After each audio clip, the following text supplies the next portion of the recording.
કોઈ કહે કે રવિવારના દિવસે પણ રજા નહીં મળે તો અને સતત અઠવાડિયામાં 7 દિવસ કામ કરવું પડશે તો એટલે કે અઠવાડિયામાં 90 કલાક કામ કરવું પડશે તો શું તમે કામ કરશો? આ જ મુદ્દાની આસપાસ હાલ ચર્ચા થઈ રહી છે. આવો જાણીએ શું છે સમગ્ર મામલો. લાર્સન એન્ડ ટુબ્રોના ચેરમેન એસએન સુબ્રમણ્યમના અઠવાડિયામાં 90 કલાક કામ કરવાના નિવેદનને સોશિયલ મીડિયા પર વર્ક બેલેન્સ લઈને નવી જ ચર્ચા જગાવી છે. હવે આ મામલે દિગ્ગજ ઉદ્યોગપતિ આનંદ મહિન્દ્રા પણ એ પ્રક્રિયા આપી છે. તેમણે કહ્યું કે કામના કલાકો મહત્વપૂર્ણ નથી, પરંતુ કામની ગુણવત્તા મહત્વપૂર્ણ છે. દિલ્હીના ભારત મંડપમમાં આયોજિત એક કાર્યક્રમમાં તેમણે આ વાત કહી. આ દરમિયાન જ્યારે તેમને પૂછવામાં આવ્યું કે તમે સોશિયલ મીડિયાનું સંચાલન કેવી રીતે કરો છો, તો તેના પર તેમણે કટાક્ષ કર્યો કે હું સોશિયલ મીડિયા પર નથી, કારણ કે હું એકલતાનો શિકાર છું. મારી પત્ની સુંદર છે અને મને તેમની તરફ જોવું ગમે છે. હવે આનંદ મહિન્દ્રાનું આ નિવેદન વાયરલ થઈ રહ્યું છે. રાજધાની દિલ્હીમાં develop India young leader dialogue 2025 ને સંબોધતા મહિન્દ્રાએ કહ્યું કે ચાલી રહેલી ચર્ચા ખોટી છે, કારણ કે તે કામના કલાકોની સંખ્યા પર ભાર મૂકે છે. તેમણે વધુમાં કહ્યું કે રાષ્ટ્રીય રાજધાનીમાં develop India young leaders dialogue 2025 ને સંબોધિત કરતી વખતે મહિન્દ્રાએ કહ્યું કે આ ચાલી રહેલી તમામ ચર્ચાઓ તદ્દન ખોટી છે.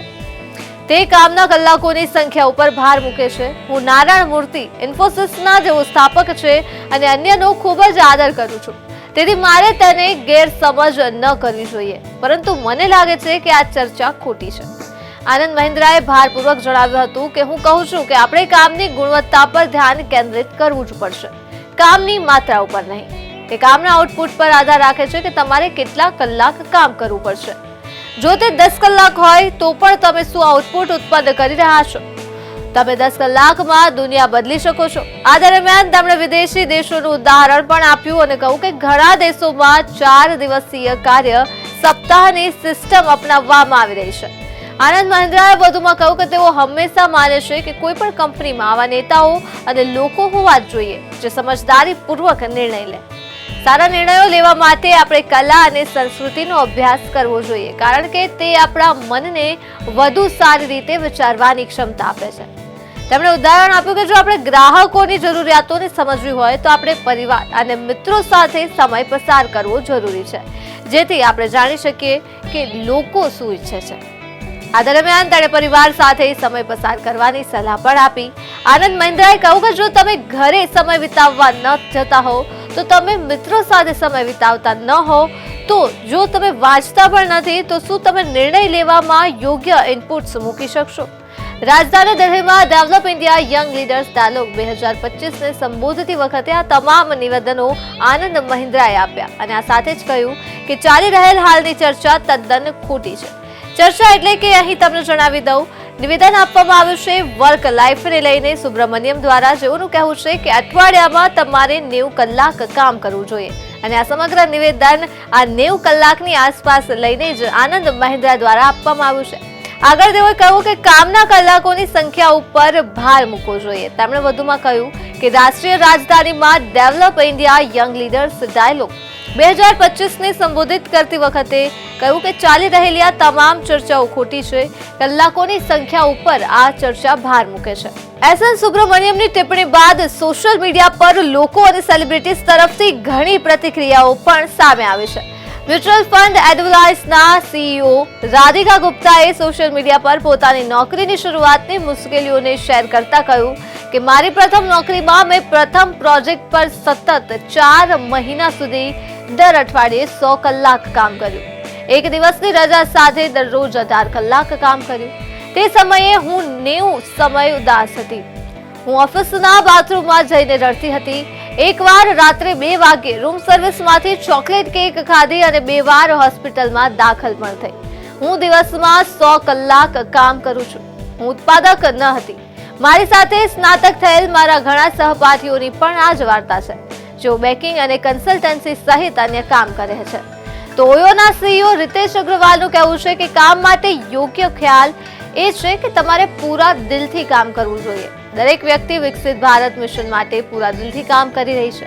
કેટલાક લોકો દિવસમાં માત્ર 4 કલાકમાં ઉત્પાદક બની શકે છે, જ્યારે અન્યને 8 કલાકની જરૂર પડી શકે છે. દરેક વ્યક્તિની પોતાની રીત અને વસ્તુઓ કરવાની એક અલગ પદ્ધતિ હોય છે. વર્ક લાઈફ બેલેન્સ પર આઈટીના ચેરમેને શું કહ્યું? એસએન સુબ્રમણ્યમે તાજેતરમાં જે કહ્યું કે જો મારી પાસે હોય તો હું કર્મચારીઓને 90 કલાક અને રવિવારે પણ કામ કરાવું અને તમે ઘરે બેસીને તમારી પત્નીને જોશો તો શું થશે? સુબ્રમણ્યમનો વાર્ષિક પગાર અને અન્ય ભથ્થા 51 કરોડ રૂપિયા છે. તેમના નિવેદન બાદ સોશિયલ મીડિયા પર આ પગાર અને તેમના બદલામાં તેમના કર્મચારીઓને શું મળે છે તે અંગે હાલ ચર્ચાઓએ ખૂબ જ વેગ પકડ્યો છે. અગાઉ ગૌતમ અદાણીએ કહ્યું હતું કે તમારું વર્ક લાઈફ બેલેન્સ મારા પર અને મારું તમારા પર લાદવામાં ન આવે. પત્નીની ઈચ્છા 4 કલાકની હોય છે. 8 કલાક વિતાવે તો પત્ની ભાગી જાય છે. સંતુલન ખૂબ જ જરૂરી છે. તો સુબ્રમણ્યમે કહ્યું હતું કે કર્મચારીએ અઠવાડિયામાં 90 કલાક કામ કરવું જોઈએ અને રવિવારે પણ રજા ન લેવી જોઈએ.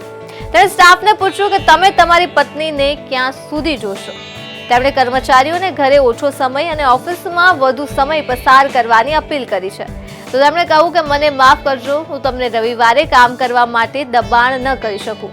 જો હું તમને રવિવારે કામ કરવા માટે દબાણ કરી શકું તો મને વધુ આનંદ થશે, કારણ કે હું રવિવારે પણ કામ કરું છું. સુબ્રમણ્યમે વધુમાં પ્રશ્ન કર્યો કે કર્મચારીઓ જ્યારે ઘરે હોય ત્યારે તેઓ શું કરે છે અને તેમણે પૂછ્યું કે ઘરે બેસીને તો તેઓ પોતાની પત્નીને જ જોવે છે અને ક્યાં સુધી તમે પોતાની પત્નીને જોશો?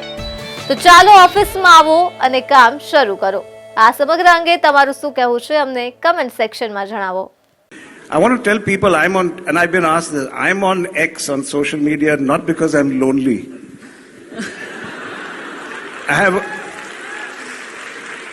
My wife is wonderful. I love staring at her. I spend more time.